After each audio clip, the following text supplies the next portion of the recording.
आदरणीय मित्रों, दोस्तों, बहनों, भाइयों, माताओं, मातृशक्ति को प्रणाम। मैं नहीं, जब से सृष्टि में नारी जाति का उत्पन्न हुआ है तब से ही सभी ऋषि मुनि देवता सब यही कहते हैं, मातृशक्ति सबसे बड़ी शक्ति है। और ये बात हम सबको भी समझ लेनी चाहिए। जैसे इस माँ को हम आधार कहते हैं, माँ के बिना हम कुछ भी नहीं है।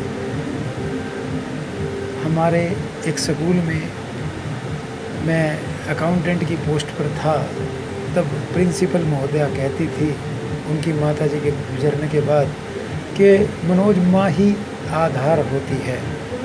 उस वक्त मुझे ज़्यादा गहराई से नहीं पता चला। जब मेरी माँ इस दुनिया में नहीं रही तो मुझे पता चला वास्तव में प्रिंसिपल महोदया बिल्कुल सार्थक बात करती थी, तभी इतना नाम था, फेम था।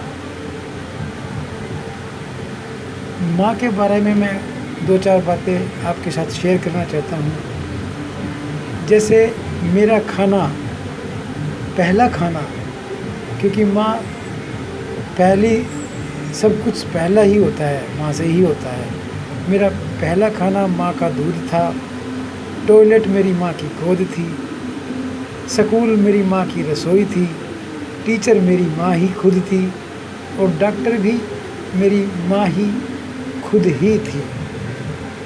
तो आदरणीय मित्रों, आप अपनी माँ के बिना कुछ भी नहीं हो, वजूद भी नहीं है। इसलिए पुराने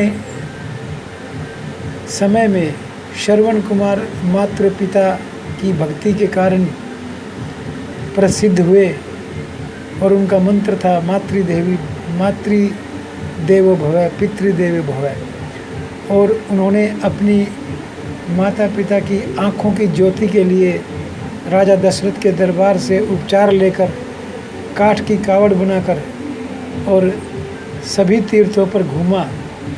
और ये श्रवण कुमार के लिए बहुत कम था और माँ पिता की प्यास बुझाते बुझाते राजा दशरथ के शब्द वेदी बाण ने श्रवण कुमार की जान ले ली। और इस तरह से एक मातृ और पितृ भक्त श्रवण कुमार इस दुनिया से चले गए।